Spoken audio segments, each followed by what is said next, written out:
Hello guys, welcome to another video. I recently purchased the Logitech G29 Racing steering wheel.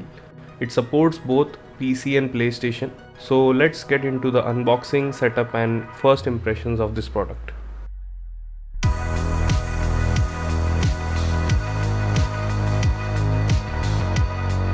Let us start by unboxing the product.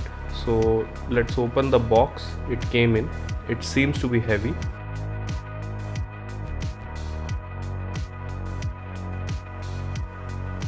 In the box we can see first the power supply brick, the racing wheel itself, and the pedals for accelerator, brake and clutch.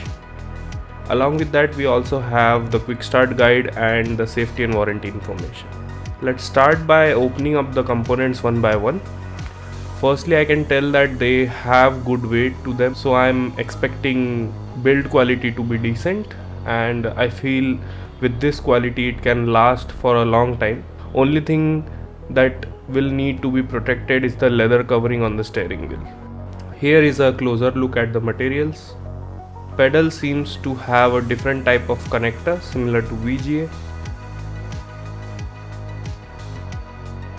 Steering wheel feels nice to touch, but I feel it is a little bit smaller for my hands.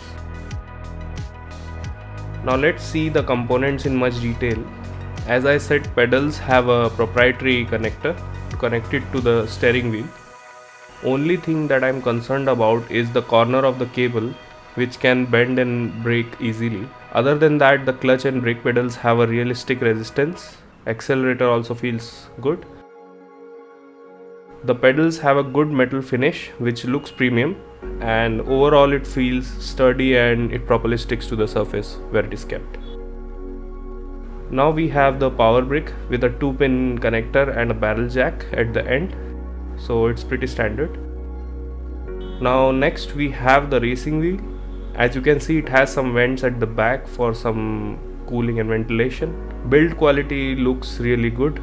We have these circular knobs to fasten the wheel onto a table, and then these are the ports for the power and connecting the pedals, and then we have a long USB cable to connect it to the PC. We also have some decent cable management paths at the back, so you can see it more clearly now. This is the port for connecting the pedals, and this is for connecting the power, and these little paths can be used to manage the cables.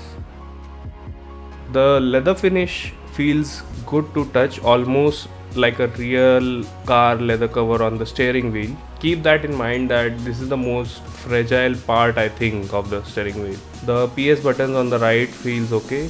The D-pad is also not mushy, it's not great, but it's okay. The other buttons are very clicky and very easy to reach, and I really like the paddle shifters. They are very tactile, and they are also having a metal finish, so it feels very premium. Overall, I really like the feel of the wheel and the pedals. For the setup of this wheel, as I showed you earlier, connect the power brick and then connect the pedals and the power connector to the steering wheel. You can route your cables through the cable management paths to keep them untangled. Once all that is done, steering wheel can be fastened to the table in this way using the screw-like knobs on both the sides.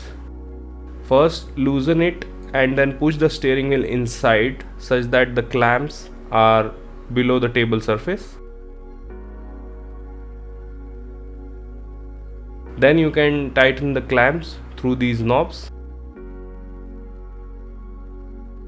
and then you can lock it by pushing it down and twisting a little.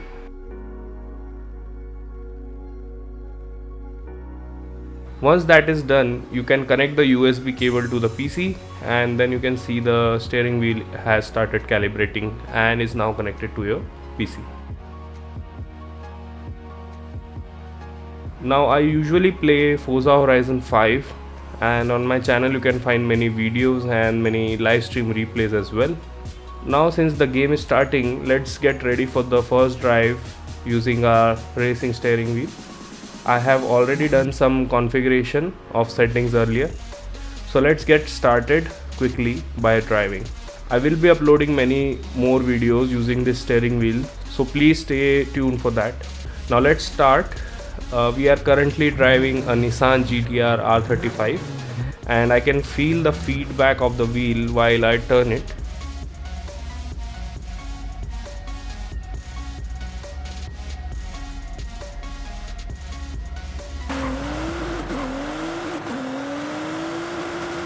Wow, this feels very realistic to drive.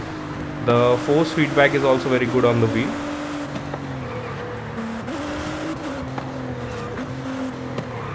Of course, I need some practice as I am used to drive with the PS4 controller, and maybe I will need to change some settings in order to make it better for controlling the car. So guys, this is it for this particular video. If you want to see how I built my own gaming PC and how I did the maintenance of it, please check out the PC build playlist on my channel. If you want to see Forza Horizon 5 or Minecraft gameplay, we have dedicated video playlists for those as well. Please like the video and don't forget to subscribe to the channel. As you can see on the screen, only 10% of my viewers are subscribed. So guys, please subscribe. Thanks for watching. I will see you in the next video. Goodbye.